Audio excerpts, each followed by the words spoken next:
And that's when I said I was just going to go. No, I was trying to do the old, what were we talking about last time? Joe Rogan. They just start right in the middle Just of a start thing. right up. Yeah. All right. Welcome to the Crave Show. We're back with Chris, JRuss, and we got Mr. Kubiak this week. Ray, how are you, man? I'm good. How are you doing? We're good. I'm good. JRuss, how's it going over there? Same as it ever was. Pretty good. Nice. Where are you this week, JRuss? I'm in Arizona, kind of in the middle of a contract, almost done with the first week out of a 3-week contract, and heading out tomorrow afternoon after work to North Carolina for the indoor nationals.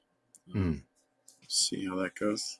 We haven't team hasn't had a ton of training, but we'll see how we stack up, and we got to stack all our rounds into one day so we can get back here and get to work Monday morning pretty early.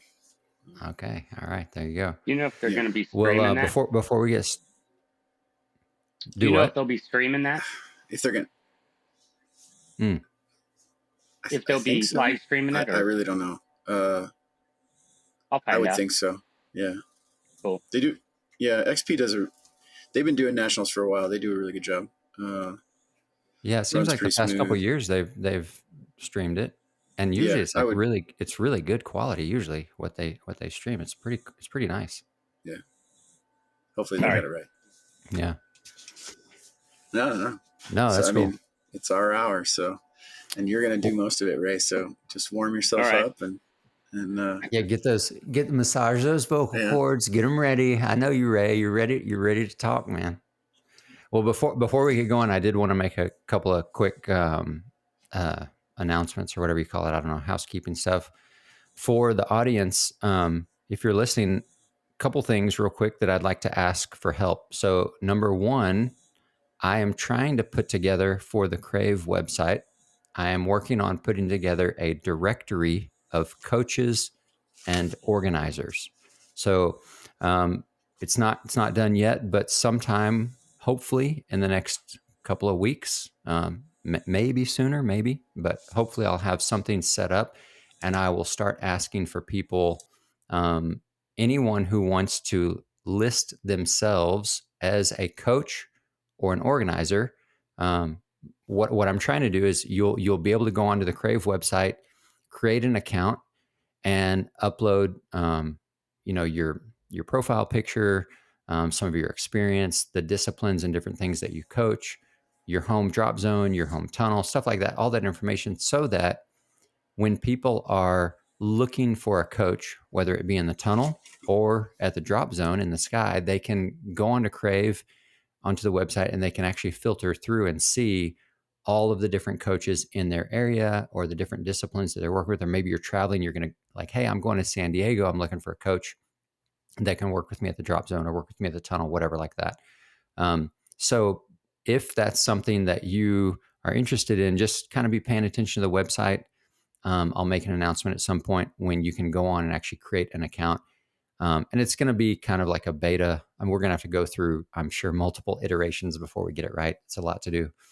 And then the other thing is I'm wanting to do a little beta test of it's kind of going to be like a progression accountability group is what I think I'm calling. I don't know what to call it, but basically where I'd like to find 5 to 8 people who would be interested in joining a beta test group with me. And what we'll do is we'll do like a 4-week program where we meet together once a week and we help each other kind of set some goals for health and well-being, but also some skydiving goals as far as things that we want to work on, things we want to improve. You'll have opportunities to upload videos to me that I'll watch and then give you guys feedback and some coaching, but also where we're working on like, how do we be not just good, improving in skydiving, but kind of as a whole. Like, okay, for example, one of my goals, me personally, might be not eating after 10 o'clock. I love to eat late at night. Like that, I don't know, that's my thing. Like midnight cereal and snacks and chips and salsa is like so awesome for me. So something like that, that might be my goal. Like, okay, I'm going to try for the next 4 weeks not to eat after 10 o'clock. I'm going to try to stretch every day. I'm going to try to do 50 push-ups. I don't know, whatever. But where we're working together as a group, we meet and we talk and we kind of share goals, life goals, but also skydiving goals. Does that make sense? So if you are interested in being a part of that beta test group, please reach out to me. Send me an email. It's chris@cravetofly.com. And in the subject, just put progression accountability group. And then I'll reach out to you and we'll try to put something together and get it going. Does that make sense? Did I communicate clearly? Well, we do speak English. All I'm right. kidding. I got that from the last dude. Yeah, exactly. That was awesome. That's awesome. Yeah. All right. Let's go. Well, let's get into it. All right. Maybe we'll have Ray as a guest one week for our progression accountability group. Oh, that'd be cool. I would love that. Hey, talking about that. Ray, I'm ready to listen. Let's hear it. Talking to that episode that you guys did. I don't know if it was the last episode with Dr. J. Can you guys hear me? Yeah. Yes. Was that the last episode you did, Dr. J? No, I think we've done one or two since then. Okay. Well, the last one I watched was with Dr. J. Is that your cousin, Chris? Is that what that said? Yes. And one time, one of the things that you guys were talking about was like self-talk and repetition. And you had posted the question, like, what would you do for that student that was messing up their exits, right? And it reminded me of sitting in the plane out on a contract and watching these dudes practice their exit, and they've yet to do one, you know? And they're sitting there practicing their exit the whole ride up to altitude just to get out of the plane and mess it up, you know? And then we critique them on what their body mechanics are doing, right? And then the conversation goes off to, man, I wish there was a wind tunnel that you can practice airplane exits on, you know. And then we talking about if the tunnel rotated and did all this stuff. And it took years of working with these dudes to realize that it isn't the relative wind messing them up. Is the relative wind messing them up? Yeah. Is their body position messing them up? Yes. But look at their face right before they leave that plane, right before they enter the tunnel. It's screensaver mode, baby. There isn't a pilot on board, you know?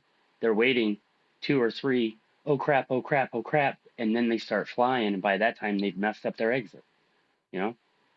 So what we started doing during the contracts is we'll body check them as they enter the tunnel. On the last day, they enter the tunnel, and one of us will push them, and they don't know what direction it's coming from, and they have to hold heading in this little box, no matter what, you know? And that puts the pilot on board quicker. I think that would help with the exits. Visualizing is such a powerful tool. If you have at least one good rep, it makes it an even more powerful tool. You know, to visualize something without ever doing it, that's you might be building a training scar right there. You know, visualize success, but when you're talking about kinesthetics and that feel thing, you got to go out and do it at least one time and get a good rep with it, you know? Hold on. Go back to the body check thing. I didn't follow. Explain to me, what do you guys actually do? What do you do? We're standing on the side like an instructor would, and as the person enters by this time they've entered the tunnel 50, 100 times, however many times they've entered the tunnel. We know they can do it. We know that they can fly. Yeah. You know? And as they enter the tunnel, we'll push them. Like we'll push them to the side. Okay. You know, like I'll push their legs and see if, you know, I'm ready to catch them if they mess it up. But just push their legs real quick and see if they're gonna, if they turn 90 degrees and then look at me like, hey dude, what's up? they aren't, they're not on board.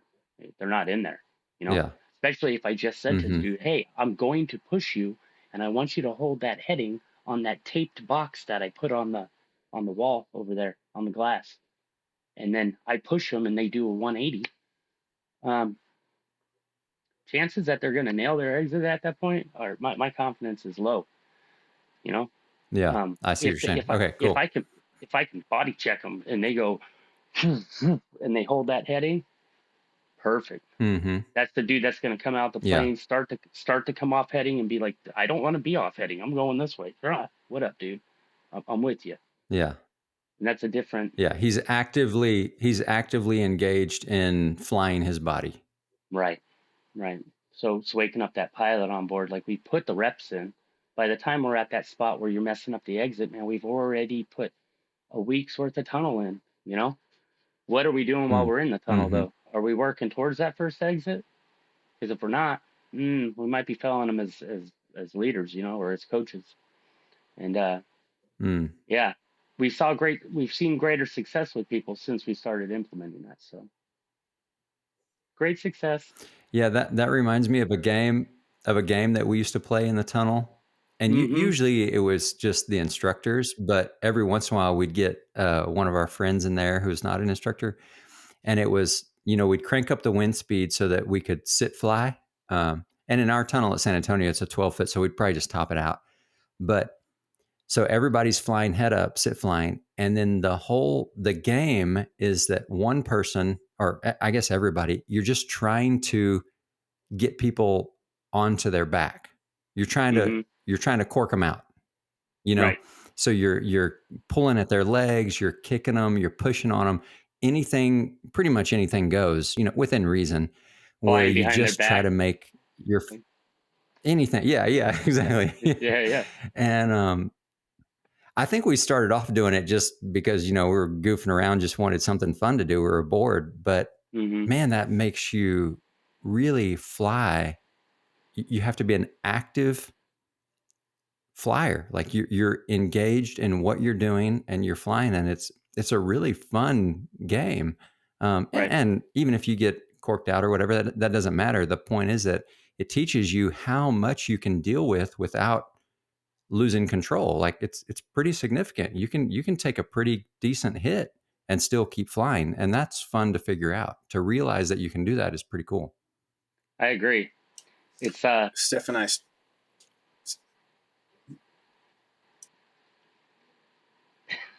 your turn. I was just going to say that a bunch of years ago, Steph and I started what we call a stability drill, which is similar to what both you guys are saying, but whoever student is, we just go in there and mess with them. Hey, hold a heading, stay 3 feet off the net, and fight back, and drag them and push them and pull them, and it works in really any body position. And I usually tell them, hey, what I want your mindset to be when we get in there is, come on, motherfucker. And Right. That's at the fun. worst of it, like somebody who's getting ready for a big way, I'll bear hug them, and then Steph messes with them. And if you can fly through that, man, Right. you just flying solo, and somebody takes a little bit of your wind, you're like, man, I got this all Right. day, brother. Right. It's your That's cool. defensive flying, right? You're not holding a body position. You're flying, you know. We've all had that student that they're asking questions and they're just probing for that one thing that you can say. They want to hear the one thing. Like they'll frame their question like they're looking for a body position, right? Not the idea of like, okay, like if I have 90 90 90, I'm going to be in a perfect sit, right? It's like, no. No, sometimes you Mm-hmm. need to internally rotate your legs. Sometimes you need to externally rotate your legs. Sometimes you have to do exactly the bad thing for it to be the good thing. Like so, yada yada yada, you know. And what's going to make this work is, hey, dude, I'm going to eat your lunch right now. I'm coming into the cafeteria. I'm going to eat your lunch, and you're not going to let me. Let's go. boom, game on. And then we do one of those drills. And like JRuss was saying, you do it in any body position. I do it to people on their belly. I do it to people on their back before I progress them. Like if I push you to the side and you hit that wall or bump the wall, let's not say hit, let's say bump, for it sounds better. If I push you like that and you bump the wall, you ain't ready for the next thing. Like, you just ain't ready. If I push your legs and you turn, you're not ready for the next thing. Like, sorry, dude. Like, but anyway, that's all hindsight Yeah. stuff, Hey, right? that perfect position, that I realized that exact same thing, that, and I think I saw it in myself first, maybe, and then I started noticing it in other people too. Like, especially with sit flying, head up flying. It's like people would expect that, oh, if I get in the perfect position, then I'll be able to sit fly. And I realized that I had to start telling people, like, hey, there's no position that you can be in flying head up that's going to make your feet automatically stay down. Like that's just not a thing. Like, and so what I started telling people, I was like, if I told you that I would give you $1 million if you keep your feet below your head, like just out, not in the tunnel, just on the ground, like out here in normal air, normal space. If you keep your feet below your head for the next 2 minutes, I'll give you $1 million. And then if I was strong enough, if I could pick your feet up, if I could do that I was that strong, every time I try to lift your feet up, what would you do? And everybody, I mean, without thinking, they said, well, I would just like stand up. I would just keep my feet down and stay above my feet. And I said, yeah, exactly. Right. Like there's no way you would let me lift your feet above your head if $1 million is at stake. And so I started telling people that's what you have to do for sit flying. The only way you keep your feet below your head is that you keep your feet below your head. Like you have to push them down. There's no magic position that makes them stay there. That just doesn't happen. Right. And when I started telling people that, it was like this breakthrough, like, oh, I'm responsible for making sure that my body does what I want my body to do, and Isn't it made a that the fun? huge It's so difference. fun. Yeah. It's so fun when you Yeah. come up with And that. so So Steve Curtis has that. Like he does the same thing, but he does it with a dollar. He does it with a dollar. Like when a dude is flying in the knees low, in that knees low belly position, he's gonna mess his exit up on. He'll he'll say something like, "I'll give you $1 if you do it. I'll give you $1 if you keep your knees above your hip the whole time." And then the dude does it, and the dude will come out all proud, like, "Give me my $1, dude." And he's like, "Gladly, gladly." But it took $1 for you to save your own life. That's crazy, bro. Like it took me paying you that's funny. $1 to save your own life. Or when Yeah. somebody says to me, I'm like, You "Hey, need to dude, you start got to coming straighten to out." the tunnel with a stack of bills. Right. "Hey, dude, you got to straighten out your legs a little bit." And they're like, "Straighten out? How do I do that?" And I'm like, "You straighten out your legs." Like they're your legs. I don't know. I don't know, dude. They're yours. Yeah. That's good. So you guys want All to right, talk Ray. about this race I went to? Yeah, Oh, let's you got talk a about it. question? You got tunnel stuff to talk about with Yeah. us. We So let's want hear to it. hear all of it, Ray. Yeah. So this race in Abu Dhabi, you've flown in that tunnel, JRuss. You ever flown in it, Chris? No, I have not. Not JRuss yet. invited me, but I couldn't make it happen. Man, this thing is heaven. Once you sort it out, once you learn how to fly in it, it is heaven. And I told this story on Dean Ritchie's podcast, The Lunatic Fringe, but it's worthless. It's worth hearing again. I show up, and first off, before I get to that, I show up, and there's 40 competitors from 21 different countries, right? There's the flags hanging up around the top. You got the Jewish flag hanging up in a Muslim country. It was awesome. You have Russian and American flags hanging up side by side. It was cool, man. Like it was, for a split second we could forget. I love our little world that we live in. I wish it was the way the rest of the world worked, to be completely honest with you. You know, um, these competitors are coming up to me. Keep going. And they're like talking about the Eloy crew videos from back in the day. You know what I'm talking about? And No, I don't. I do. The Eloy crew videos were like these videos that we made. This is a perfect example though, right here. They were videos that we made back in the day, and I didn't think anybody really saw them, to be completely honest with you. I never hear about them anymore. I don't have a single American that ever comes up to me and says, hey, I remember you from the Eloy crew videos. Oh, those videos changed my life type shit. Like, I haven't heard that in years and years and years and years and years. I'm a better flyer because of those videos. Yeah. Exactly. I used to hear that stuff all the time, but that's old gold. That's old. That's in the past. Boom. It's over there. Right? Dude, I had person after person after person after person, the current world champions of artistic disciplines coming up to me telling me that those videos changed their lives. And I was like blown away by it. I was like, whoa.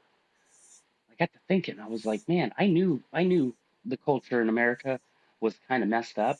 I thought the culture worldwide was kind of messed up and that we were losing something, you know? And I've been in this personal crisis for probably 8 years, where I see the creativity and the spot for the creative is losing, and it's all turning to slalom skiing, you know?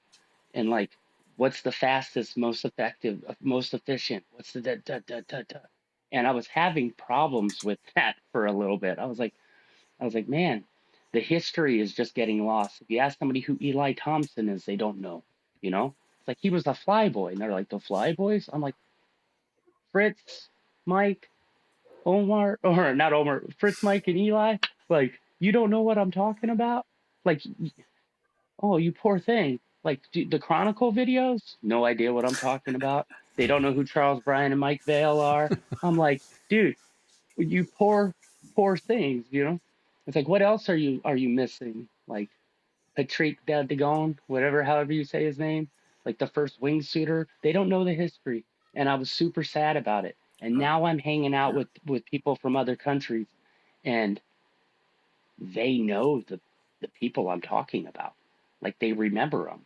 Why? Because these aren't all people that have been flying for 3 years. There was plenty of those there, but I'm talking to other lifers.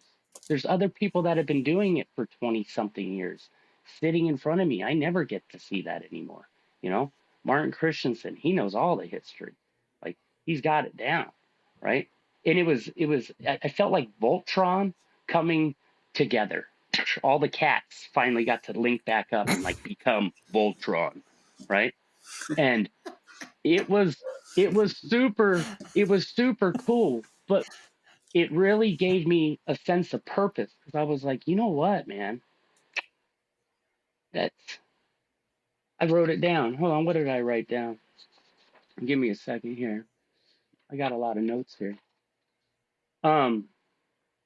It kind of helped me define to myself who I am. I'm a creative, and that's okay. I'm a break dancer, and that's okay. And there's still room for that, right? I'm not a perfectionist. I'm a creator, but I'm not a perfectionist, right? What I mean by that is I like to do stuff. I listened to a podcast called Hawk versus Wolf with Tony Hawk and Jason Ellis, and they had Rodney Mullen on. And he was saying that skate videos spark inspiration even when the person didn't land the trick. Does that make sense? The person doesn't land the trick, but that becomes the next trick that somebody else then perfects. You know, inspiration is powerful. Hold on, go back. What did you say? What did you say a second ago? You're not a perfectionist. What? I'm a creative, What but was I'm the not a phrase you said? perfectionist. I said I'm not. Yeah, I'm dude. creative. Hold on. I want to. Yeah. I want to talk about that for a second, because that kind of struck a chord with me. Good.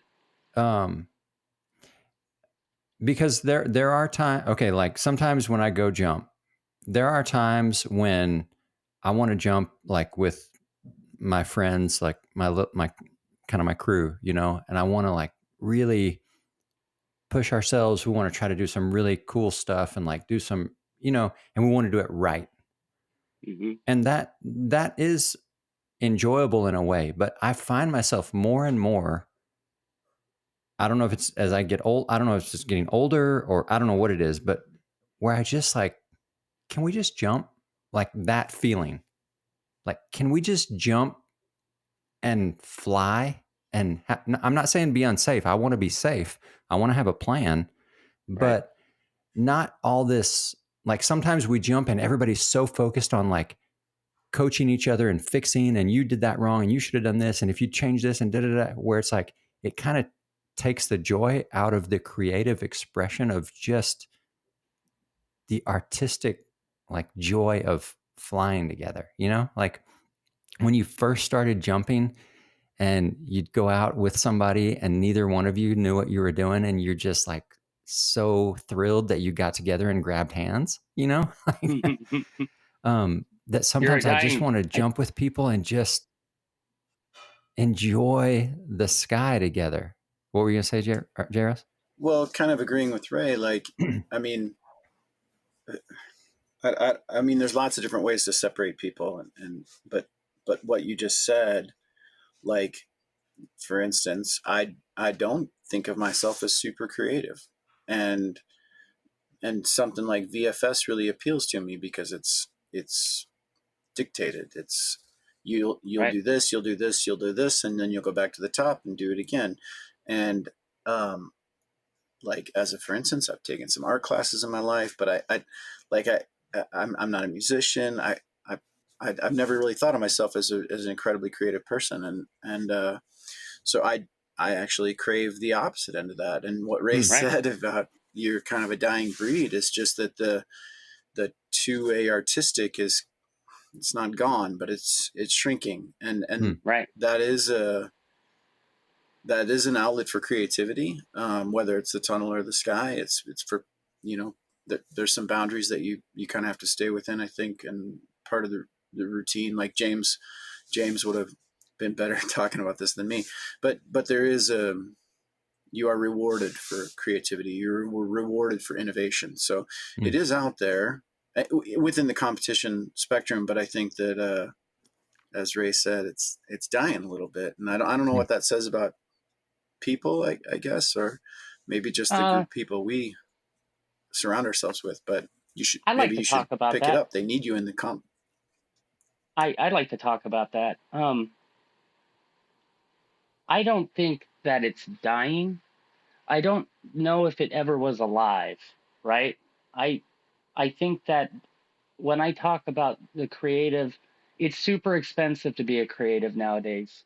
If I were to start now, today, I do my first tunnel and I start skydiving, I'm probably putting my energy into something that's well developed. I'll probably become a belly flyer. I'll probably maybe want to be on a four-way team. Maybe I get good enough and I make the investment and I learn how to fly on my head. Maybe I'm on a four-way VFS team. I would probably gravitate towards the angles, and I'd want to know how to do that, right? I don't have an endless budget for somebody like myself and for other tunnel people that work in the tunnel all the time.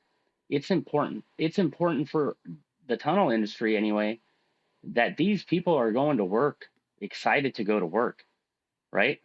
And nothing excites me more than getting back to work and trying that new thing that I've been thinking about. You know, like I'm in the shower and I'm like, oh, dude, I got to try that today. And then I do it and I'm like, oh, it's just a breaker. You know, like I have this like intricate thing in my head. And then when I go and do it, I'm like, oh, that's just a breaker. Like tomorrow, I'm going to try to do barrel rolls. I'm going to try to find a home for barrel rolls, you know, and I'm going to go and I've already thought it through. I'll walk you through my process. I'm going to go do that stall that we do, you know, where you go for the layout and then you get here and then you do the half barrel roll back to your back and then you lay out the other way. Well, I'm going to go boom, do a barrel roll here as I'm traveling. I'm going to do 1.5 barrel rolls this way and then peel out to the layout and then do 1.5 barrel rolls going back the other way and then see if I can just get the thing to barrel roll up, up, up, up, up, up, up, up, up, up, up, up, up, in the full eagle. It's not going to cost me any money to try to do that. Do you know what I mean? That would cost somebody $250. They want to try to do what I'm about to try to do. And I understand that. So I'm not bitter that it's a dying breed. I just think that there is some room for excitement in there for the tunnel person. Mason Corby has created the game. He's been developing it for 10 years. This concept's been around for a while, but he's put it he's got it down to a competition format. And pretty much it's two-way dynamic flying. You follow the leader, and the leader throws tricks, and you have to copy the trick that they threw, right? There's a top line and a bottom line. When the flyer one goes up, flyer two's head has to go above the top line. If they were upright, they'd go like this. Flyer one doesn't have to go above the line, but flyer two's feet have to make it above the line, right? And I think they do this for separation, so that there's always a bit of separation for tricks and stuff. So that's super exciting. The race. Oh wait, going back to the why. The second thing I am is a leader, right? So I'm a creative, I'm a leader, and I'm a servant. That's what I found out when I went to Abu Dhabi. And that helps my life so much, because I dedicate my whole Instagram page now to just serving our community, tunnel and sky. Like, I just want to I want to help people with product, like the fall form dolls. If you've never put your hands on one of them, they're awesome, right? If you don't know what I'm talking about, it's fall form. That's the name of them. And they articulate in like every single way. JRuss, I've been looking for this doll in Walmart's and in Toys R Us's. And how many dolls have you guys bought over the years? How many dolls have you bought over the years to try to, like, you got one or did you make one? It's this stupid thing. No, I got it 3D printed at work. I got to put it together. I've got two of them. Nice. Is it like they the fall form style? Everywhere. Yeah. Yeah. They're the great. Listen. Yeah. They're the greatest thing. I like my buddy bought one and I picked it up, right? And as soon as I picked it up, I looked at the legs to see if the legs would do an external rotation, and then I looked at the body cants this way. I'm like, the arm can do all of this and like this, and I was like, this is awesome. And I immediately grabbed it, went into the classroom, and made a reel about it. I was like, thank whoever made this. Like, thank you guys. Like, this is amazing. But I just wanted to use the platform because they did something awesome. I'm not sponsored by these fools. They're a small business. I don't expect them to give me something for free. They can't afford to, right? So if I can use the platform to do that, or to push competition, or to spark innovation, because like Rodney Mullen said, man, you don't even need to land the trick. You just got to show somebody that it's possible. I broke down in tears one night in Abu Dhabi, man. Like, and Philip saw me doing it, and he came over and we had a moment, and it was good. It was a special moment, but my elbows and my knees feel like golf balls, like pitted like golf balls, you know, from the amount of times I've smashed the glass, and I was too proudful to wear knee pads, you know. And all of the old dudes that I know, we all have pitted elbows and knees, right? And I'm sitting there talking, you got pitted elbows from hitting the glass, right? I'm talking to all these younger competitors, man, that are like Maya and James, and like none of them have pitted elbows and knees. And it made me realize that I pitted my elbows and knees so that they wouldn't have to, man. You know? Like when we were doing what we were doing, we didn't have the internet to turn on and look at and see what people are doing or see what's possible. So we were trying stuff. I was trying stuff every single day. I tried flip twisting from this angle one time, and I smashed the wall so hard that I bit through my tongue and my lip all the way through. my tongue in my lip, and my teeth cracked. Hey, is that bird? That thing's cool. My teeth clenched together, and I was like, holy crap. And Mick Nuttall looked at me, and I got out of the tunnel, and I went to the bathroom, and because I would retreat to the bathroom to cry, and I was just like whimpering, and I was like, and I'm thinking about all these moments and the fact that they still have totally smooth elbows. I was like, man, that's cool. It makes me feel like the contribution didn't go unnoticed, right? Like they got to keep their elbows fully intact, and I smashed the junk out of mine, and they fly 1,000 times better than me. So that's awesome. Like I love that stuff. So now I got this this online competition where you send me a 30-second unedited video clip and you put music to it. And then I'm going to put 3 flyers up against each other. This is mainly going to be for the tunnel. I put three flyers up against each other, and then the collaborators vote on it. I don't like to say followers. I say collaborators because this is a worldwide collaboration. Like they're going to vote on it, and then that winner moves on to the final, right? And I've been getting a ton of submissions on that. So I'm excited to see how that goes. And then I have a skydiver one going. I want people to send me their more fun skydive. Um, the most fun skydive that they can think of, past or present, I don't care. And then have it unedited. I don't consider a 3D camera to be edited. I mean, one clip. I mean, not multiple shots to make you look cool, right? Just start to end a skydive and have music to it. And I'm going to let the people vote on that, right?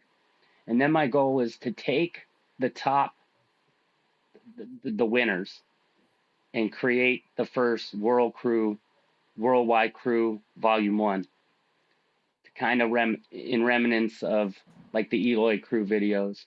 I want somebody out there to be walking across the drop zone or walk into a tunnel one day, 15 years from now, and have somebody walk up to them and say, "Hey, man," I want them to get the conversations that I got when I went to Abu Dhabi, because man, it was awesome, and it wasn't awesome for the ego. It was awesome for maybe I don't think it's unfair to say that maybe it was awesome for the ego, but it was awesome for like validation in a way. Like, oh, I haven't wasted my whole life. I did help somebody, you know, because hindsight's weird, right?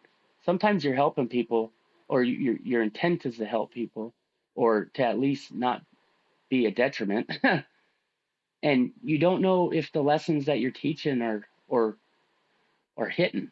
You know, like example of that would be Craig Girard. Back in the day, I was coaching somebody, and I had angry coach. I was an angry coach. I'd get mad at people a lot in my early days because I'm their coach. I'm not their friend. I'm their coach. I'm not their cheerleader. You know, nothing got more on my nerves more than a cheerleader coach. I hated that dude. Somebody that just clapped their hands, tell the person to breathe, smile a bunch. I hated them. Like your students sucking and you're not helping them, and I hate that. Like you're wasting their money. You know. So I would take on this angle of I'm your coach. I short of having a whistle that I could blow in their face, I was a boot sergeant, man, and I got results because that's what they were paying me for. We'll have a beer at the end of this and we'll smile at the end of this, but until then, you're doing these reps. You're doing these reps, right? And Craig Girard pulled me aside and he goes, "Hey, man," he's like, "You having fun?" I was like, "Yeah." He's like, "No, no." He goes, "Hey, man, do you like what you do? Do you like coaching people?" I said, "Yeah, I love it." He goes, "Well, it doesn't look like it." I said, "Oh, damn." He's like, are you even having fun? And I was like, "Well, they're not paying me to have fun. They're paying me to coach them." And he's like, "I respect that." But, and I'm paraphrasing, this was many years ago. Um, he goes, "You just got to remember, some of these people are spending their only vacation that they're going to get for the whole year, and they're spending it with you." And I thought, yeah, lucky them. No, I'm joking. I did think that. I was thinking, the lesson that he was teaching me that day totally went over my head that day, right? But it stuck with me. I could still hear his voice. I think I remember thinking, if I wanted your advice, I would have asked, bro. Like, leave me alone. I'm doing my thing, you know? And 20 years later, or 15 years later, that is one of the strongest examples of leadership I could think of, where I was a popular coach of the day. He didn't want smoke with me. I didn't want smoke with him, but he chose to take that path less ridden, and he said, "Hey, dude, they don't need you to do that to them. Like, I wouldn't want my coach. You're gonna make them feel like shit. Nobody wants to feel like shit. This is gonna be hard enough for them to learn anyway. You don't need to make them feel like shit, you know." And it took probably 5 years before I was able to really implement, like, where it really just clicked, and I thought, huh, yeah, man, do I enjoy what I'm doing? Because I really do. So now I want to show that. I still don't smile all that much, you know. I smile when I need to, but there is a spot once you built the rapport and you built the communication with the student that you no longer have to smile. When you smile, it means they did get it, you know. And but for that brand new student, that brand new baby bird, shoot them a smile because they need it. Like, they really need it. It could calm their whole body down, especially if they don't think that you're disappointed in them, you know. Another example would be Eloy, Arizona. Um, I had an instructor working for me. I'm still really good friends with him. You guys know him, Mike Friedman. Friday, right? When he worked for me, I thought he hated working for me. I thought he hated it. I thought he hated me as a boss. I really did. And then about 10 years, maybe 7 years ago, he was out at my place in Virginia Beach, and he was like, you still to this day, you've been the best boss I've ever had. Like, I didn't I didn't see that coming. Like, I didn't know that. You know what I mean? Are these platforms on social media, they're a blessing and a curse, right? Where you don't know who you're helping. I think that what you guys are doing with Crave is helping more people than you'll ever get to know, right? And I think it's awesome what you're doing. It's a blessing, and that's what my goal is now for my page. It wasn't. It wasn't until I got back from Abu Dhabi. I started with the "Why you want to sit fly so bad" rant, right? And then it snowballed from there, where I did all these other rants. And then I start getting these messages on messages on messages of people, like, asking questions, and I'm giving them answers, and I'm hooking them up with coaches, and, like, it started to turn into this other thing where I got to see social media for what it could be. My only nightmare is that it goes viral, because I don't want to be viral. I want my page. If I had to pick a lucky number, 5,000. 5,000 would be great. 30,000 is the cap. If it goes above 30,000, I'm deleting it, right? If I wake up tomorrow and something I post has 3 million views, I'm deleting my account. Like, I don't want to be a part. Like, not that I don't want the platform. I just don't want to be I don't want to be world famous, because I don't have the money to protect myself. You know what I'm saying? Like, there's one thing to be famous and have the money to protect yourself. There's another thing to be famous and not have the money to protect yourself. That freaks me out. What do you got? I've been talking for 15 minutes. Ray, well, you talked about the race in Abu Dhabi, and you and I talked about it a couple of days ago, but I know that's on your mind, and let's hear about that. What'd you guys set up? That race in itself is, in free fall, the pressure feels different than it does in a wind tunnel, right? In a wind tunnel, you got the walls and, like, holds the pressure in, right? I'm not a scientist, but when I go, I can't go fast enough that way. Let's say I'm going this way, right? I can go as fast as I want this way, turn around and not hit this wall. Like, I can go, right? I'm building these wedges up between my body and the wall, and it stops me. It's like a cushion of air, right? So if I'm traveling like this, all I have to do is travel to this spot here, and it's going to stop me. In that tunnel, there's no wall pressure or something, because like you travel, you go fast this way, and when you turn around, if I travel this way and then I turn around, I continue to travel this way, like in free fall. Like if I travel that way super fast and then I turn around, I still travel this way a little bit, right? And that tunnel, it takes a little bit. It takes a little bit to a little bit of practice to gain the confidence to apply the amount of brake that you have to in order to go the other way, right? And it doesn't take long, maybe 15 to 30 minutes, and you'll be sorted out. But for anybody watching at home that watched the race, I know that there's a 600 instructors out there or people that fly in tunnels looking at that race going, sign me up. I'm gonna go smoke fools. And I'm like, no, no, no. You got to go to these camps that the air race championships, Martin Christensen and Philip are putting down. And it's a camp to prepare you to do the race, right? You get to practice flying the pylons. You get to practice in the tunnel. We want to make sure that you're not just fast, but you're fast and accurate and mindful. Everybody drives cars. Not everybody can go race Formula One. You know, I've been driving a car since I was 16. I'm 47. I can't go race Formula One, right? So, um, so the next camp I think is in Hey, May. real quick, Yeah. Well, I want people to kind of have a visual of what that race looks like, because some people may not have seen it. Is there a website or a, Yeah. because I've So you seen can, James Rogers post some stuff, and I've seen some stuff on Instagram about right. it, but I didn't ever look to see if there was an actual website. Is there? Yeah. It's called, it's Air Race Championships. Oh, it's Air. airracechampionships.com or what? What is it? Let me see. It's Air underscore So championships on YouTube if you want to look it up. I'm looking it up real quick. National Championship Air Race, airrace.org. Is that it?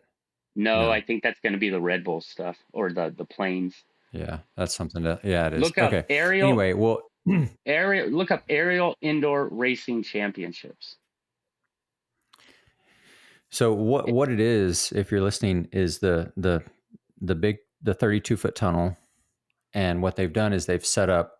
Correct. I'm going to try to explain it, Ray. You listen, and then once I finish, you can correct me or make it right. Yeah. So imagine a triangle, and I think it's somewhat equilateral. So you got a pylon at each corner of the triangle.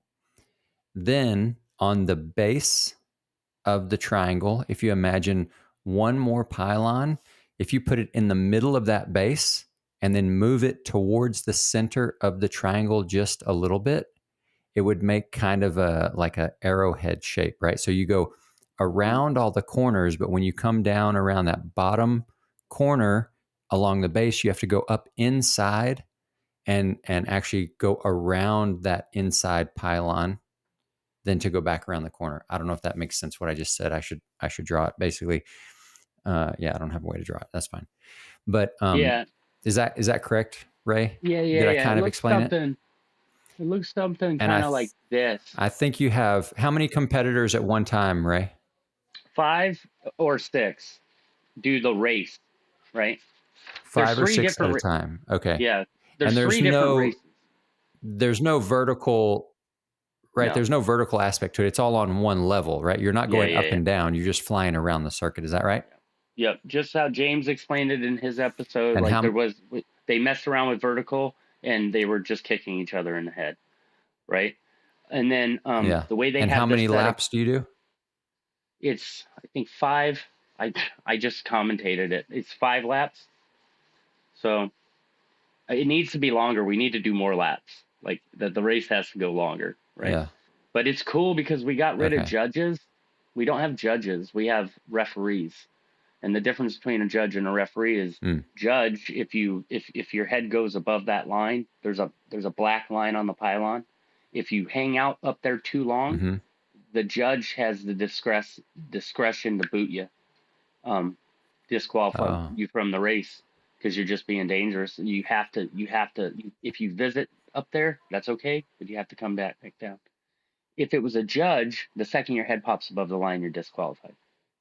Referees got the discretion. So that's the difference between the two. Kind of like in baseball, the referee gets called whether it's a strike or if it's not. You know. How do they start the race? How does it work? Hmm. They start so everybody gets vertical, boom, and then when the light hits green, everybody goes. So So you're if just you look flying up, head down static. Yeah, your head down static At a starting line, like you're just flying there at a starting line, waiting, Yep. waiting, green light, go. Go. Yep. Game on, baby. And how long does it take to do 5 laps, do you think? I would say a minute and a half, maybe 2 minutes, maybe. Okay. Yeah. Okay. So they were there's 3 different disciplines of race, right? Or 3 different track setups. The first one is pursuit, and that's 1v1, where they're racing kind of like this, right? So they have to race around the pylons, and then on the second pass they go out face, and then they come around, and then boom, right? Then the race ends. My favorite race is the relay race, where you're standing in a square and you're waiting for the light. The light goes red, which means get ready, and then green is go, and they're off to the races. They fly a pattern around their own pylons on the respected sides of the tunnel, right? And then they have to land in another box. Boom. Their partner is in the original box that they started in. So there's a starting box and there's an ending box, right? After you start, boom, your partner gets to the end box or to the starting box and waits for you to land. Both of your feet have to be planted on the net before your teammate takes off. And if they're not, so they're going from as fast as they can go to standing on the net, right? And I don't care who you are. You can mess that up any given day of the week, and it is awesome when they do. Because if they messed it up, if they land and one foot comes up even just a little bit into like the Captain Morgan, and you decided to go, dude, you better get back to your starting box and start over. And you just don't have time to do it. So your team loses when that happens, and it's amazing. That sounds so fun. It is the most fun race ever. And then there's the race. So fun. Then the race is like the Formula One. Like, so if people came to these camps and then they wanted to participate in the race, they'd get to do pursuit. They might get to do relay. They might not get to do the race, or they might be able to do the race. Who knows? Who knows what their skill set is, you know? But in order to keep people from just straight dying, like, we can't just let everybody who knows how to fly fast get in this wind tunnel and race each other, because you have to learn how to. They spent the whole camp learning how to overtake and take somebody and then be overtook and know when to do it, like know when not to do it. You cannot be doing that shit in the chicane, right? So like you said, there's like a triangle. So there's a spot here, and a spot here, and that would be what ultimately they're going around, right? But when you're getting from this spot to this spot, they're a little offset. There's another pylon about right here, and then there's a bunch of pylons, like 4 or 5 of them right here. Those are the green pylons. Those are right in front of the door, right? That's called the Kraken, right? We started calling it the Kraken because it looks like the octopus coming up from the abyss. And if you get caught in that bad boy, it's going to drag you down to Davy Jones' locker, buddy. Like, you're done. They get stuck in the middle of it, bing, and they get shot out the top. It's glorious. It's like the best thing ever. Don't be passing people in the chicane and pushing your homeboy into the Kraken. Nobody wants that, you know. But they come around. They come around this pylon, and then that's the start of the chicane. They have to go around the chicane and then around and then around this pylon, then around it, then there's a straightaway, now another straightaway, and then that turns right into the chicane, and that's been strategically placed so that you have this turn right here. Can you guys, are you tracking? Is this helping? You turn here, that A little slows you bit. down. That slows you down naturally, and you have to stay in face. You have to stay in face the entire thing. So you can't be going from, like, when you go into the chicane, it might be faster to do like an out face. Can you imagine that? Like you come around and then Like you a go out stall face of and then, sorts. right. Like if you Yeah. came around and went out face and then around the chicane. Yeah. But it would also be, it would also be kind of dangerous, I think. So Yeah. they kept it to fast and pure. And I'm super excited about it because it's finally a marketable thing, right? Back in the day, they tried to Well, sell us on maybe the Crave needs to sponsor a race over there. That'd be awesome. buddy. Yes, you do. Yes, you do. Am I getting sideways here? I got my phone taped up to a chair. So anyway, golden. Well, JRuss, what else is on your mind, or what have you? I saw you writing some stuff down. What are you thinking? There's always stuff written down. Well, I want to make sure, like, we usually stick to about an hour, and we're coming up on it fast. But I know that Ray's always got tunnel stuff to talk about, and we talked about a little bit of tunnel stuff with Ray in the past, with Cam in the past, and just wondering if you have any update for us, Ray. The project's, people are looking forward to your project, and just Project. Yeah. So yeah. that's been a kind of an adventure, to be honest with you. It's like, imagine you raise about $5 million of 20 million, and you do it without saying a word to anybody publicly. You were able to do that just in like a 3 or 4 month period. You could do the math and be like, man, if we told the world about this, we'd get the rest of that money lickety split and be on the right. That didn't happen. I think we messed up the messaging a little bit, to be honest with you. The lessons learned looking back, what we should have just came out the gate and said, yo, we need money, right?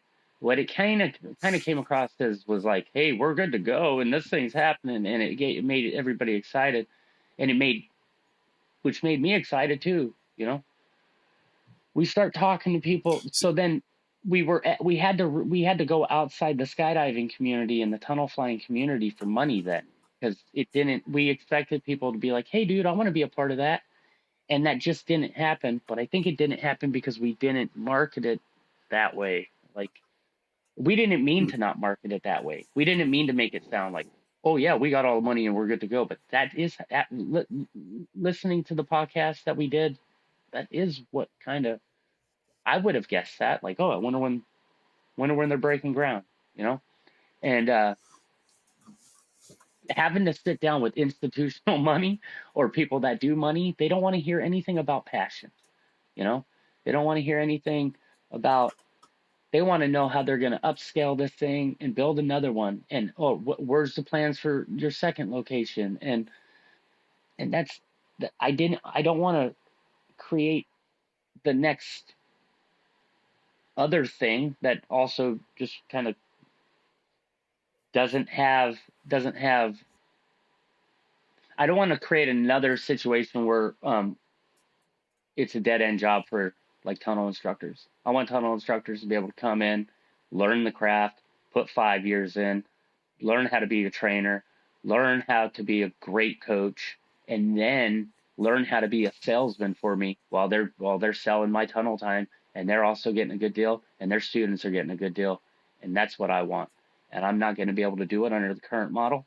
And I need to be able to create that in a different model. And that's what I want to do.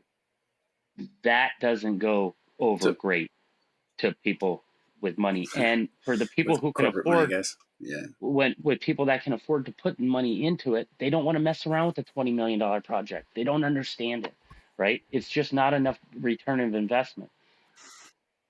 If you add a hotel to it, now you're getting people who know what real estate is, and now and that money's a little easier to talk to. But now I'm out of the conversation altogether because I don't know anything about hotels, you know. And then it's an adventure resort, and so I told Cam and Josh, I said, hey guys, I'm gonna step back for now because I don't want to live too far in the future. If we can get back to the original plan, I'm gonna be in for sure, both feet, no doubt about it. And they understood that. I said, but hey, if you guys get the money, I'm in both feet, no doubt about it, right? And we'll make it happen. We had an opportunity come up that I can't really disclose at this time, not because I'm trying to be secretive, but because nothing's been finalized at all, right? And I don't want to keep people's hopes up. But this opportunity, it changes the location, but it is better. It is exciting. I'm super excited about it. And so now I'm back in with both feet, and I'm looking, and we're gonna need money. So let's frame it that way. We are definitely gonna need money, but I won't waste your money. I'm not gonna waste your money. Like we wanna see this thing happen. I want this to happen for our industry. It has to happen. I want to be able to create longevity. There's a reason why all those people in Abu, like all those competitors, or most of them, they know their history. They know their history because the people that taught them are still doing it.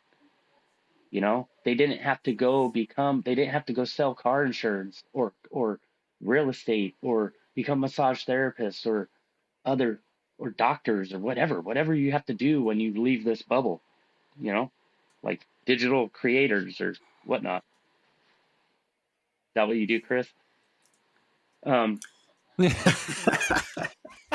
was waiting. That's awesome.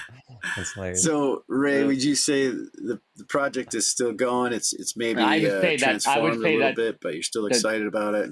The project, I had about 6 months where I was like, and now I'm back in and excited. I'm excited about it again. So Cool.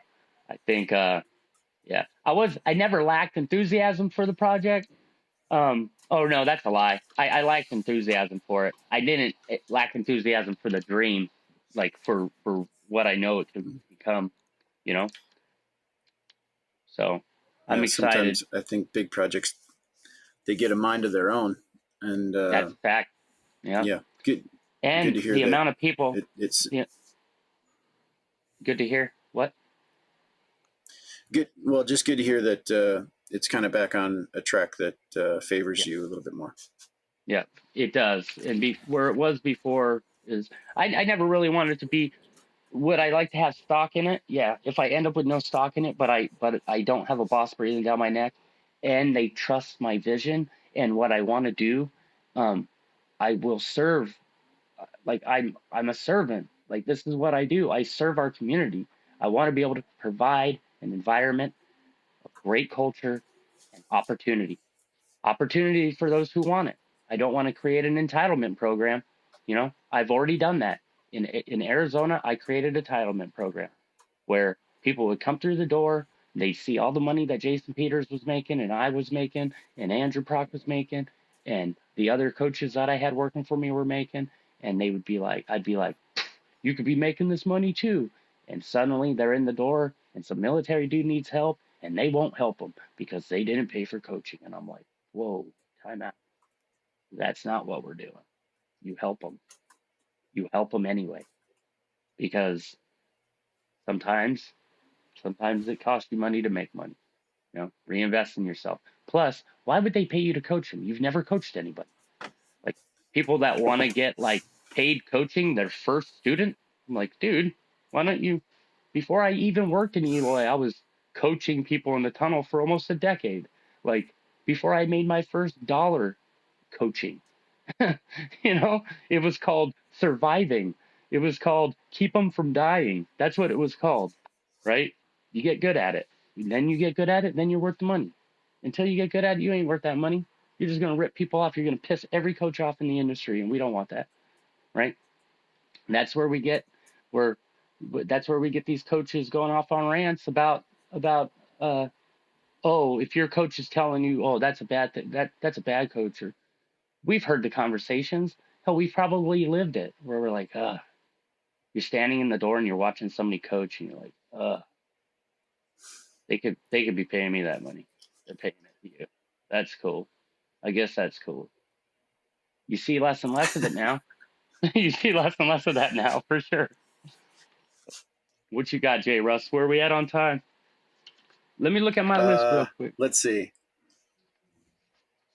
I wanted to maybe put a link in the chat if you had a way that people could think about. I found the Air Championships. It was Air_Championships. Yeah. And then it was on Instagram, and I don't have any social media, so I couldn't go too much further. But most people do have Instagram. That's their social media. If you can also pump the Down Under Dynamics, that's Mason Corby's competitions thing. Like, it's cool. It's just Down Under Dynamics, and you can see a clip. I got a funny story, or actually super cool story, but it would be a nightmare for me if it happened to me. It would be a nightmare. He posted yeah.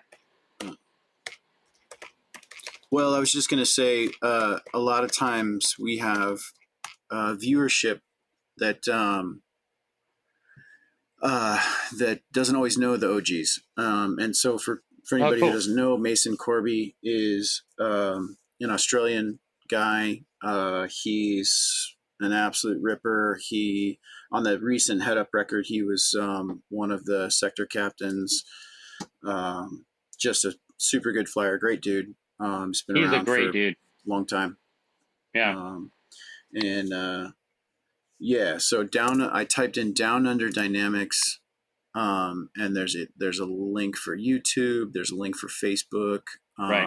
Is that website him that does the Down Under Dynamics? Is that guy that you just said, Mason?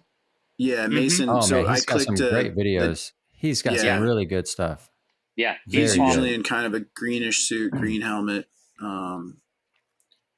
There he is. Yeah, this one he's got a green accent on his black suit. Yeah, just all around great flyer and great dude. He so I say to him, I'm like, yo, dude, tag me in your stuff on Instagram and I'll share it to my stuff, because I like the concept for a trick flyer that also likes to fly dynamic. That was like, ooh, I have purpose again. Like, I can teach people how to do this. Like, hey, follow me. I'm gonna bust some tricks. You got to try to follow it. Like, that's fun. So then he posts. He's got the meta glasses on his final round of the race. He puts his meta glasses on, and he films himself. And he's mic'd up so you can hear him as well. If you go to his page, dude, is like, he does skydives. It's funny. It's funny as shit, actually. He puts the meta glasses on. You can totally see what the race looks like from his point of view, right? And he does the race. And I get the notification that he's posted it on Instagram. We get in the car in Abu Dhabi to drive to Dubai. What is that, about an hour and a half? Hour, whatever. Yep. And on our way there, we keep refreshing the page because, dude, it goes, Lika, Martin Christian's wife, she's like, it's got 20,000 views. I'm like, what does? She goes, that video that Mason posted. I was like, no shit. And I open it up, and then, dude, then we're glued to the phone. I'm like, dude, this is crazy. And then we get to the airport. It's got 90,000 views. We have to go through airport security. By the time we get to the gate, it's got 100,000 views. We get on the plane. It's got 190,000 views. I don't know how to use the Wi-Fi on the plane because I'm a boomer, right? I land 8 hours later, and I'm not sitting with them, so I'm not getting constant updates, right? I land, as soon as I get off the plane, I look at in Amsterdam, I look at my phone, and it's got 777,000 views, and I'm already thinking to myself, this is my nightmare. Like, I would never want this to happen. And the comments, I'm like, oh, I bet you the world loves this, right? And I'm looking through it, and there's, fire in the chat, and there's like, yeah, that's awesome. A lot of this going on. And then you get the first dude that just doesn't know what he's looking at, right? This energy vampire of a human has to post something like, something like that body, they looking goofy as fuck. Like the bumblebee ass looking motherfuckers, like or whatever. And you go down the comments, and it's just one person shitting on another person shitting on it. Da, da, da. But that, I guess that means that you're successful. I'm just not built for that, right? Like that'd be a nightmare for me. I Don't look get at the on the comments. plane. I get on the plane. By the time I get on the plane, it's at like 900,000. I get off the plane in America, and it's got like 1.2 million, and it's currently sitting at 3.6 million views. And it was cool to watch that happen, man. You Nice. know, like for him, like it was cool to watch that happen for him. But go watch that clip, because that'll put you in the driver's seat. And then Ray, if people are interested in the Abu Dhabi race, whether they're beginners or intermediates or they're full on ready to race, Mm-hmm. how do people find that? How do people sign up for it? I would go to the Air Race Champion, or I'd go to that Air underscore championships page, and Okay. they have all that information. If you click through their reels, that you'll be able to pick out and figure it out. Or you could reach out to Martin Christensen, Martin Air Christensen, whatever. If you type Martin Christensen in the search, it should pop up. I think his name is Martin Air Christensen or something. And And then for those Americans who see Christensen with a C, I believe Martin Christensen is with a K. yeah, I do too. And And then then Philly, the I don't know how to what's say Philip's Philip's last last name? name, dude. It's Yeah, they tried to teach it to me. It was impossible. My tongue is stuffed. yeah. And do you know on the wind tunnel is called Climb with CLYMB in Abu Dhabi? Correct. Do they have it Correct. on their? Do they have it on I don't. their? I haven't been to their page. I'm not sure. They have all You're kinds of looking at stuff. their. Like what they'll do is they'll repost what like Martin and Philip posts, and I'll also repost it typically to my stories. And then, but for the skydivers out there, if you get me your clip at Chillin' with Ray, that's no G in the chillin'. It's just Chillin' with Ray, or you can just type in Ray Kubiak on my Instagram. Send me a clip of you skydiving, edited it to some music, and we're going for fun, fun, like, and neat. And this is the Just whatever you submissions think. you were talking about in the beginning, Yeah, right? yeah, Like yeah. people submit their stuff and get judged and maybe win. Right. Maybe get. Yeah, I cool. want skydives in the World Crew video. Like I want it to be, the Eloy Crew videos had skydives in it. Like I want it to be, cool.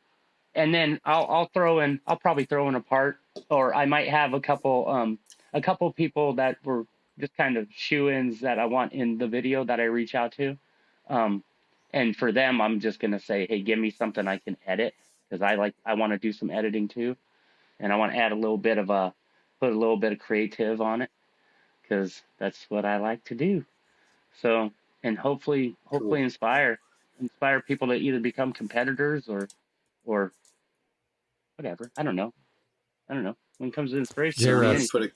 a Ray Kubiak on Instagram or Facebook. Yeah, You mainly got that one, Instagram. Martin Christensen. JRuss, are you guys going to do another camp in Abu Dhabi this year? Yeah, When was that? yeah. That was springtime last year, wasn't it? Spring is when we normally do it. Is that We something you want to put out there for everybody? I mean, are well, y'all have spaces available? generally, yeah. I mean, we for sure will. We have tried to do it with a reasonably good level of free flying. Just not that we don't want to go over there and coach, because we are going to put out information, but not exactly like what Ray's saying, but just we want to, if we get 40 people over there, we want to do two groups of 20 and and move 10-way pieces around other 10-way pieces, and so there is a kind of a level that needs to you need to be at. The last one we did, there was more of like a coaching camp. We did have a smaller group of people who had told us beforehand, like, hey, we're not ready for 20 ways, but we still want to come. And so we did accommodate that. And so, but for sure, I would, And that's the way when events. we I'm sorry, I didn't go mean ahead. to Sorry. step on you.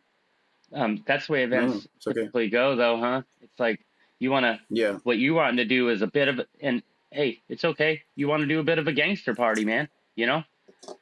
But there's always people showing up to the gangster party that maybe they need coaching. It's like, all right, and yeah, so there'll be accommodation for those people still, but you're shooting for a gangster party. Is that what I'm hearing? So, yeah, something like are that. are there going to be any slots open to people that you? I mean, is it pretty much full up already? No. I mean, we haven't even planned it yet. Okay. This spring wasn't going to work for a couple of reasons, and then probably we'll be going back next year. I think we've generally been going in February because the weather is super pleasant in the Middle East in those January, February, March months, and not so great in North America. So at least not for skydiving. So I imagine we'll set up another one. Like Ray said at the very beginning, man, the place is magic. It's if you haven't been there, it's hard to say. But Chris, if you can think back to the time that I said, "Hey, have you been to Chicago?"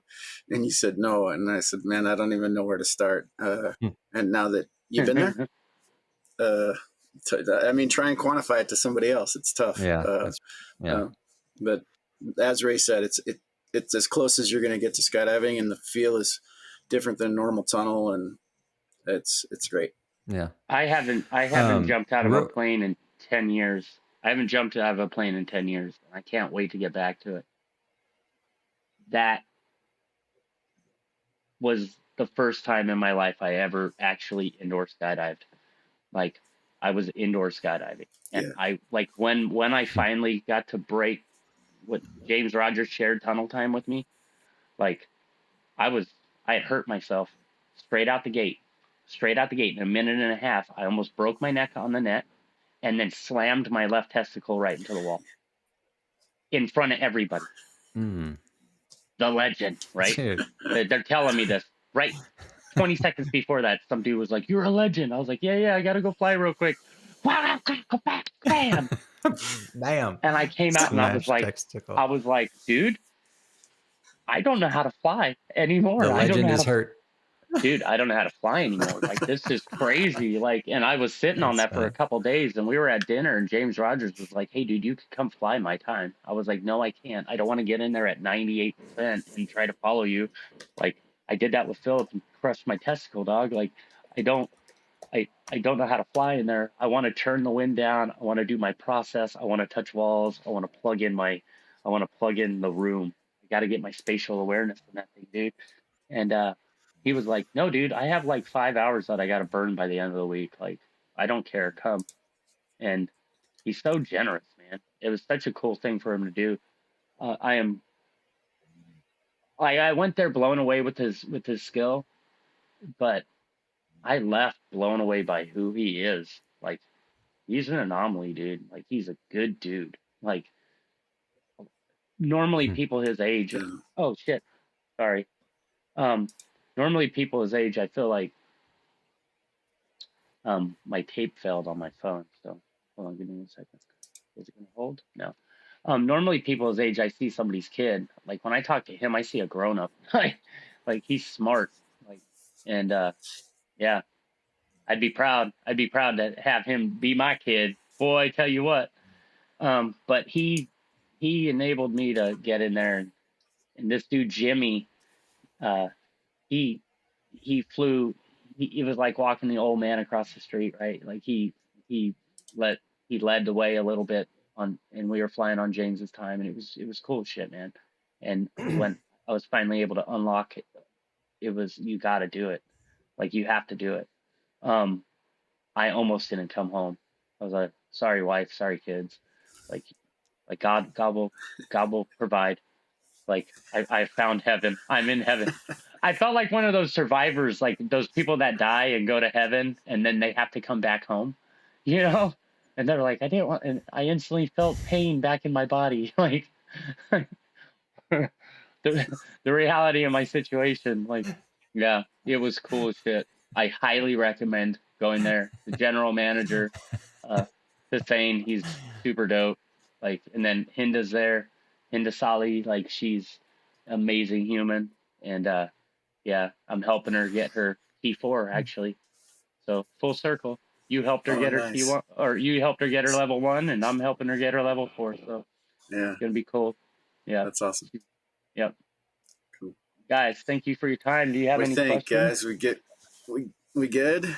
Yeah, I mean we're sitting at an hour 20. Is there, JRuss? Is there anything else burning on your list of No, I topics? if we had a close up, I want to go back to what something Ray said in the very beginning about the race and number of competitors from a bunch of different countries and the Israel flag hanging in a Muslim country, and just kind of reminding that sports are supposed to bring us together, and Yeah. hopefully that's what happened. It was magic, man. It was cool. And we want other people to get involved in this. We need y'all to get involved in this. Like I was saying, like we had the X Games back in the day. Do you remember when free flying made it to the X Games? That was exciting, and they didn't Yeah, go anywhere. And then for years and years and years, every couple years, some suit gets this idea that we have an Olympic sport. No, we don't. Like four-way dynamics hard to follow, dog. Like two-way dynamics is a little easier to follow. Solo speed, whew, that's marketable. That's easy to follow, right? That even when you know the rules, it's hard to follow four-way dynamic because there's so much going on. Two-way, easier to follow. Solo, super easy to follow and marketable, but not an Olympic sport. Like, don't sell me an Olympic sport. I was never excited about that. I haven't been excited about any of the possibilities for our sport in a long time. The race, I can see this 5 years from now being like sponsored flyers. Like I allow myself to dream about what it could be, and I refuse to let myself dream about what other possibilities could be before this. So there's that. I'm not just some dude that's excited about something, right? I'm a hard sell when it comes to this stuff, and I don't want another suit coming in here and ruining the thing I love. Go away, suit, right? Unless you're down with the cause and you can provide us some cash, go away. Go away with your upscales. Like, we don't want to upscale. We want to have something pure and something awesome and something with culture and something with life and love and something where a guy can raise a family like I've been able to do, doing what he loves, right? And if you ain't about that, then you ain't about me. You ain't about this project, right? But if you are, there's plenty of people that need your money. So get involved. That's what I got. all right. That's There we as good go, a place man. as any. That's it. Well, All right. you've done it again. You've wasted another perfectly good hour listening to the Crave Show with Chris, JRuss, and Mr. Kubiak today. Thanks, Ray. Appreciate you guys. Yes. Thanks you guys for being here. Ray, Thanks for thanks so coming much, back man. on. It's so fun to have you on. It's good to hear everything that's going on in your life, and I love, dude, Ray. I love the joy that you exude. Like you're just happy to be in the tunnel, happy to be coaching, happy to be flying, and I love that. I think that's we need to keep that going. I fly Virginia Beach, I was baby. out at there you go. I was out at New Mexico this past weekend organizing an event at Viva Skydive. So real quick plug for Viva Skydive. Dustin Ritz is the owner. He started the Drop Zone not too long ago, year and a half maybe ago. Man, what a great group of people. Like, I went out there and immediately just felt welcomed, and people were excited that I was there, whether they knew me or not. Like it was just, it's so awesome when you go to a drop zone, to a place, and people are just like happy to be jumping and excited, and there's no egos. There's nobody's trying to prove anything. No, it's like they just want to jump out of an airplane and have fun together. And it was really, really cool. And Dustin, the owner, the Drop Zone owner, just his attitude and his joy and the way that he is sharing that with everybody there, and encouraging people to have fun skydiving. Like it's a good place, man. So if you find yourself in New Mexico and you want to skydive, go visit Viva Skydive. It's a really good group of people. So shout out to those guys. Ray, thank you. JRuss, thanks, Thank man. you. It's a good, good talk. And everybody, you guys get out there, have fun with your friends, jump out of an airplane, and enjoy the sky. Crave, do more, be better. See you guys. See everybody. Bye.